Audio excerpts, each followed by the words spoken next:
we are talking in this classroom or auditorium, but the others are doing something very dangerous, so that others are feeling insecure. How can we neglect that thing? See, those who do all this, irrespective of the side they come from, it doesn't matter whether it's a Ram Navami procession or a Muharram procession or a Christmas gathering. Those who are doing this, think of where they are coming from. Think of the entire ecosystem that breeds such people and then also tolerates them. I'm asking you, had we been really different as a society, would you still have those incidents? Do we want to blame an event, or do we want to rather responsibly look at the entire ecosystem? Please tell me. Whatever they are doing is more or less, actively or passively, socially accepted. That's why they can afford to do what they do. Had they known that for displaying all kinds of perverse attitudes and behaviors in the name of religion, they would be socially ostracized, would they have still dared to do what they are doing?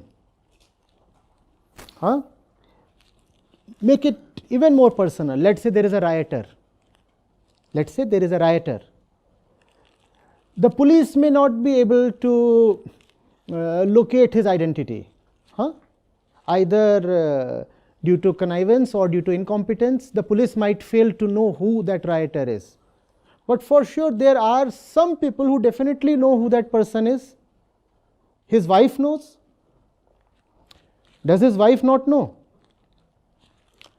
His kids know, his parents know, his friends know, or are even these people in dark? Right? Think of a situation where this fellow engages in an act of rioting and returns home and is disowned by his wife. Would he still manage to remain the kind of ignorant figure that he is? Please tell me.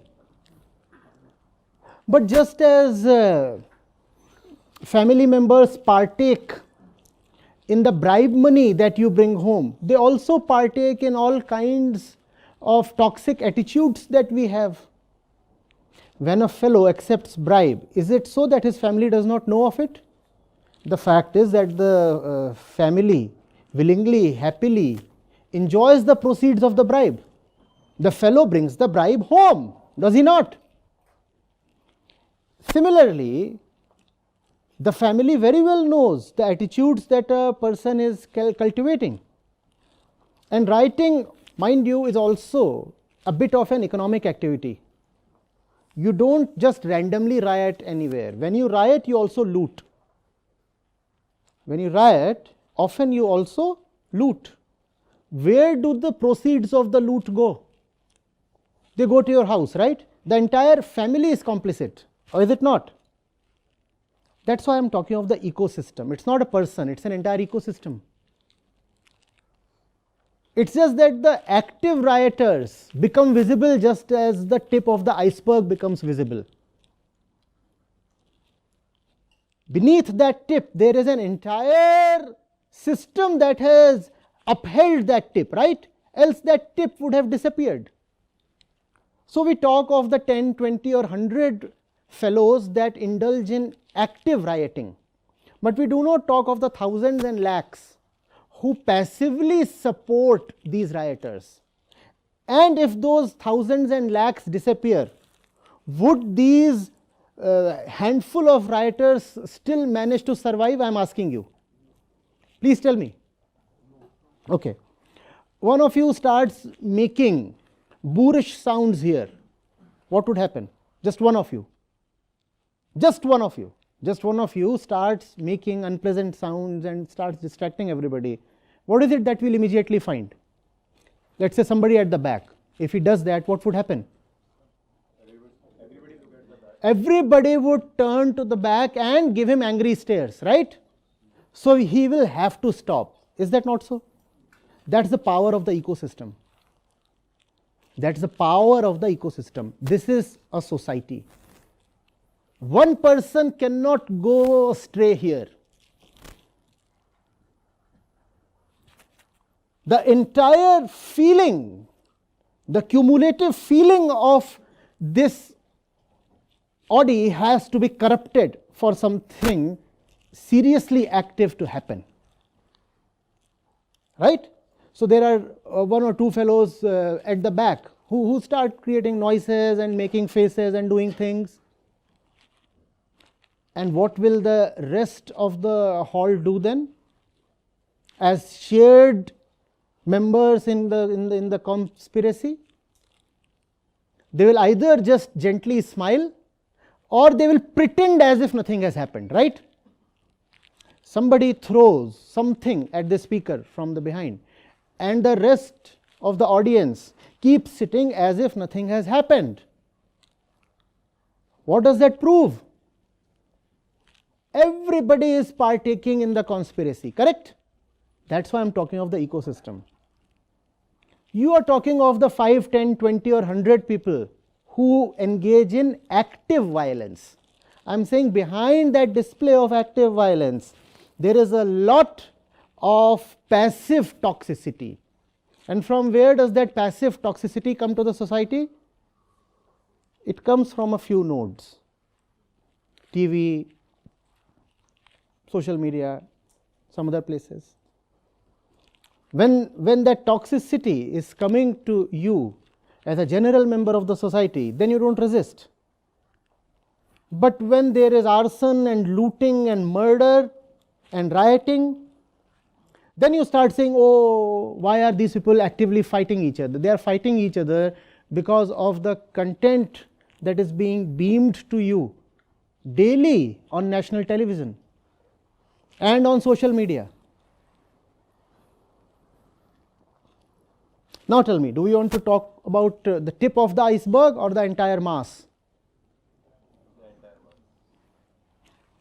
And since all of us are responsible when that act of looting or rioting happens, therefore each of us has to turn to himself or herself and ask, why does this happen?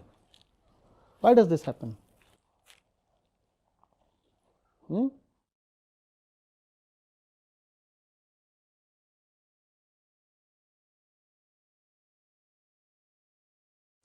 Terrorists sometimes hide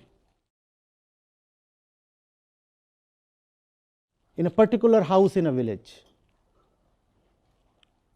They cannot hide in that house if the rest of the village is not complicit. Right? Now, do you want to blame that terrorist, that house, or the entire village?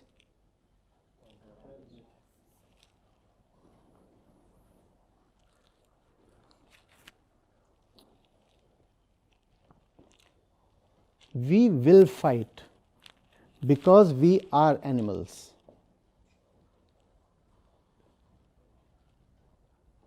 We require the enlightening effect of wisdom literature to transcend our animal disposition.